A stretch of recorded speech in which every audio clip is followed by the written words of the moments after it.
നമസ്കാരം.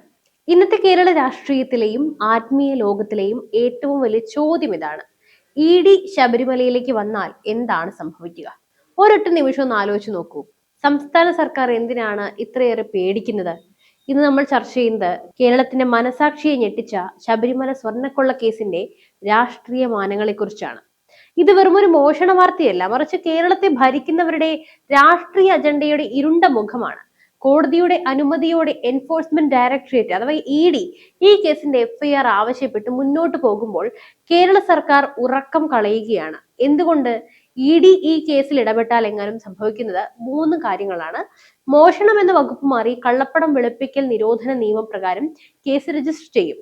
അപ്പോ കേവലം ഉദ്യോഗസ്ഥരെയും അറസ്റ്റ് ചെയ്ത് കേസ് അവസാനിപ്പിക്കാനുള്ള സർക്കാരിന്റെ നീക്കം അവിടെ പൊളിയും. ഈ കൊള്ളയിൽ പങ്കാളികളായ പാർട്ടി സംരക്ഷിക്കുന്ന CPM നേതാക്കളെയും മുൻ മന്ത്രിമാരെയും ചോദ്യം ചെയ്യാൻ ഇഡിക്ക് സാധിക്കും. ആരും രക്ഷപ്പെടില്ല. സ്വർണം വിറ്റ് കിട്ടിയ പണം ഉപയോഗിച്ചുണ്ടാക്കിയ കള്ളപ്പണത്തിന്റെ ഉറവിടവും ആസ്തികളും ഇഡിക്ക് കണ്ടുകെട്ടാനാകും. അയ്യപ്പന്റെ ദ്വാരപാലക ശില്പങ്ങളിലെ സ്വർണം അതിന്റെ ദൈവിക മൂല്യം പോലും തൃണവൽക്കരിച്ചുകൊണ്ട് അത് അങ്ങനെ നടത്തിയ ഈ കവർച്ചയ്ക്ക് പിന്നിൽ കള്ളപ്പണത്തിന്റെ ഇടപാടുകൾ നടന്നിട്ടുണ്ടെന്ന് ഇഡിക്ക് ഉറപ്പുണ്ട്. ഈ കോടിക്കണക്കിന് രൂപയുടെ കള്ളപ്പണം ഒഴുകിയെത്തിയത് ആരുടെ പോക്കറ്റിലേക്കാണ്? സത്യം പുറത്തു വരാതിരിക്കാൻ സർക്കാർ കടുംപിടുത്തം കാണിക്കുമ്പോൾ നമ്മൾ ചോദിക്കുകയാണ്, സ്വർണ്ണക്കൊള്ളയിലെ VIP പ്രതികൾ ആരൊക്കെയാണ്? നമുക്ക് സത്യം തുറന്നു കാട്ടാം.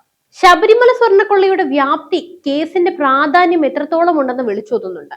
ഈ കേസിൽ പ്രത്യേക അന്വേഷണ സംഘം കേസ് രജിസ്റ്റർ ചെയ്തതിന് പിന്നാലെയാണ് ഇഡിയുടെ ഇടപെടൽ. കോടിക്കണക്കിന് രൂപയുടെ സ്വർണം അത് വിശ്വാസവുമായി ബന്ധപ്പെട്ട പുരാവസ്തുവായി കണക്കാക്കേണ്ട ഒന്നാണ്. ഇത്രയും വലിയൊരു നിധി സർക്കാരിന്റെ നിയന്ത്രണത്തിലുള്ള ദേവസ്വം ബോർഡിന്റെ ചുമതലയിൽ നിന്നും എങ്ങനെയാണ് അപ്രത്യക്ഷമായത്? ഇത് വെറും ഉദ്യോഗസ്ഥരുടെ വീഴ്ചയല്ല, മറിച്ച് ഉന്നതതലത്തിലുള്ള ഒത്താശയാണ്. ഹൈക്കോടതിയുടെ ദേവസ്വം ബെഞ്ച് ഇപ്പോൾ നൽകിയിരിക്കുന്ന ഉത്തരവ് കള്ളപ്പണ ഇടപാടുകൾ സംബന്ധിച്ച ഇഡിയുടെ സംശയങ്ങളെയാണ് ഫലപ്പെടുത്തുന്നത്. കേസിലെ എഫ്ഐആറും അനുബന്ധ രേഖകളും ആവശ്യപ്പെട്ടുകൊണ്ട് മജിസ്ട്രേറ്റ് കോടതിയിൽ പുതിയ അപേക്ഷ സമർപ്പിക്കാൻ ഹൈക്കോടതി ഇഡിക്ക് അനുമതി നൽകിയിരിക്കുന്നു.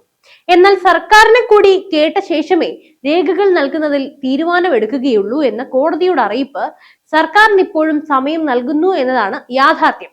ഇഡി ഈ വിഷയത്തിൽ എഫ്ഐആർ ആവശ്യപ്പെടുമ്പോൾ സംസ്ഥാന സർക്കാർ എന്തിനു വേണ്ടിയാണ് കടുത്ത എതിർപ്പ് അറിയിച്ചത്? എന്തുകൊണ്ടാണ് സർക്കാർ ഈ കേസിന്റെ രേഖകളൊക്കെ ഒരു കേന്ദ്ര ഏജൻസിക്ക് നൽകുന്നതിനെ ഇത്രയേറെ ഭയത്തോടെ നോക്കിക്കാണുന്നത്? ഇവിടെയാണ് നമ്മുടെ ഇടതുപക്ഷ സർക്കാരിന്റെ വിശ്വാസ്യത ചോദ്യം ചെയ്യപ്പെടുന്നത്. സ്വന്തം മക്കളുടെ പേരിൽ ആരോപണങ്ങൾ വന്നപ്പോൾ കേന്ദ്ര ഏജൻസികളെ വിമർശിച്ചവർ ഇപ്പോൾ ശബരിമലയുടെ കാര്യത്തിൽ ഇഡിക്ക് രേഖകൾ നൽകുന്നതിനെ തടയാൻ ശ്രമിക്കുന്നത് വ്യക്തമായ രാഷ്ട്രീയ അജണ്ടയുടെ ഭാഗം തന്നെയാണ്. അന്വേഷണം എങ്ങാനും ഇഡിക്ക് പോയാൽ കള്ളപ്പണം വെളുപ്പിക്കൽ നിയമപ്രകാരം കേസ് രജിസ്റ്റർ ചെയ്യും. അപ്പോൾ കേവലം മോഷണം എന്നതിലെല്ലാം ഉപരി അതൊരു സാമ്പത്തിക കുറ്റകൃത്യമായി മാറും. VIP കള്ളന്മാർ കുടുങ്ങും. അതാണ് CPMന്റെ പേടി. ഈ കേസിൽ ഇതുവരെ അറസ്റ്റിലായവരുടെ ലിസ്റ്റ് പരിശോധിച്ചാൽ ഞെട്ടിപ്പോകും. അറസ്റ്റിലായവരെല്ലാം CPMുമായി അടുത്ത ബന്ധമുള്ളവരാണ്.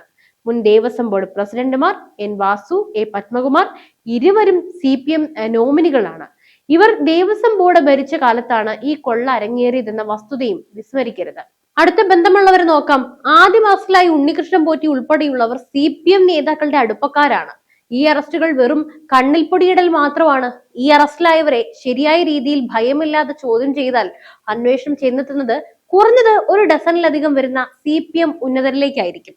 മന്ത്രിമാർ, മുൻ മന്ത്രിമാർ, മുൻ MLAമാർ, പാർട്ടി ജില്ലാ സെക്രട്ടറിമാർ, ഈ നീരാളി കൈകൾക്ക് മേലെയാണ് പിണറായി സർക്കാർ സംരക്ഷണ വലയം തീർക്കുന്നത്. ഇവിടെ ഉയർന്ന സംശയം ഇതാണ്: ഈ സ്വർണം വിറ്റ് കിട്ടിയ പണം പാർട്ടി ഫണ്ടിലേക്കാണോ അതല്ലെങ്കിൽ ഏതെങ്കിലും നേതാവിന്റെ വ്യക്തിപരമായ ആവശ്യങ്ങൾക്ക് ഉപയോഗിച്ചിട്ടുണ്ടോ എന്നാണ്. ഈ ചോദ്യം പൊതുസമൂഹത്തിൽ ഉയരുന്നുണ്ട്. കേരളത്തിലെ വിശ്വാസി സമൂഹത്തെ CPM എങ്ങനെയാണ് സമീപിക്കുന്നത് എന്നതിന്റെ ഏറ്റവും വലിയ ഉദാഹരണമാണ് ഈ കേസ്. വിശ്വാസ സംരക്ഷണത്തെക്കുറിച്ച് വാചാലരാവുകയും അതേസമയം തന്നെ വിശ്വാസത്തിന്റെ നെടുന്തൂണുകൾ കൊള്ളയടിക്കാൻ ഒത്താശ ചെയ്യുകയും ചെയ്യുന്ന ഒരു ഭരണകൂടം. ഇത് കേരളത്തിലെ വിശ്വാസ സമൂഹത്തോടുള്ള കടുത്ത വഞ്ചനയും ചൂഷണവും തന്നെയാണ്. അല്ലാതെ മറ്റെന്ത് പേരിട്ടാണ് ഇതിനെ വിളിക്കേണ്ടത്? അറസ്റ്റിലായവരുടെ അറസ്റ്റ് പോലും ഒരു രാഷ്ട്രീയ നാടകമാണോ എന്ന് സംശയിക്കണം. പഞ്ചായത്ത് നിയമസഭാ തിരഞ്ഞെടുപ്പുകൾ മുന്നിൽ കണ്ട് ജനരോഷം തണുപ്പിക്കാൻ വേണ്ടി, ചിലരെ ബലിയാടാക്കാൻ വേണ്ടി CPM തന്നെ പ്രേരിപ്പിച്ചു എന്ന് വിശ്വസിക്കേണ്ടി വരും. ഒരു തിരക്കഥയുടെ ഭാഗമായി അവർ ഇപ്പോൾ ജയിലിലാണ്. ഈ കേസിൽ അറസ്റ്റിലായവർക്ക് ധൈര്യം പകരുന്നതും ജയിൽവാസം സഹിച്ചു നിൽക്കാൻ കഴിയുന്നതും ഈ കൊള്ളയിൽ തങ്ങൾക്ക് മാത്രമല്ല മറ്റുന്നതർക്കും പങ്കുണ്ടെന്ന് അവർക്ക് അറിയാവുന്നത് കൊണ്ടാണ്. അവരുടെ ഇപ്പോഴത്തെ അറസ്റ്റും ജയിൽവാസവും എല്ലാവരും അറിഞ്ഞുകൊണ്ടുള്ള ഒരു മാസ്റ്റർ പ്ലാനിന്റെ ഭാഗമാണ്. അതിൽ സംശയിക്കാൻ ഒന്നുമില്ല. സംശയത്തിന്റെ നിഴലിൽ നിൽക്കുന്നവർ സ്ഥാനമൊഴിഞ്ഞ തിരുവിതാംകൂർ ദേവസ്വം ബോർഡ് പ്രസിഡന്റ് പ്രശാന്ത്, മുൻ ദേവസ്വം മന്ത്രി കടകംപള്ളി സുരേന്ദ്രൻ, ഇപ്പോഴത്തെ വകുപ്പ് മന്ത്രി VN വാസവൻ, ഇവരെല്ലാം സ്വർണ്ണക്കൊള്ളയുടെ കരിനിഴലിലാണ്. ഇവരെ ചോദ്യം ചെയ്യാനോ അന്വേഷണത്തിന് പരിധിയിൽ കൊണ്ടുവരാനോ സംസ്ഥാന പോലീസ് തയ്യാറാവുന്നില്ല. കോടതിയുടെ മേൽനോട്ടത്തിലാണ് പ്രത്യേക അന്വേഷണ സംഘം പ്രവർത്തിക്കുന്നത് എങ്കിലും ഈ പോലീസ് സംഘത്തിന് മേൽ സർക്കാരിന്റെ സമ്മർദ്ദമുണ്ട് എന്ന ആരോപണം അതിശക്തമാണ്. മുഖ്യമന്ത്രി പിണറായി വിജയനും മറ്റുന്നതരും പ്രതിക്കൂട്ടിലായ എത്രയോ അഴിമതി കേസുകളിൽ അന്വേഷണത്തിന്റെ ദിശ മാറ്റി പ്രതികളെ രക്ഷിച്ച ചരിത്രം നമ്മുടെ ഈ സർക്കാരിനുണ്ട്. സ്വർണ്ണക്കടത്ത്, ലൈഫ് മിഷൻ തുടങ്ങിയ എത്രയെത്ര കേസുകൾ. അതുകൊണ്ട് തന്നെ അന്വേഷണത്തിന് 6 ആഴ്ച കൂടി സമയം അനുവദിച്ചു കിട്ടിയതിൽ പ്രതികളും ആരോപണ വിധേയരും ആഹ്ലാദിക്കുന്നുണ്ടാകാം.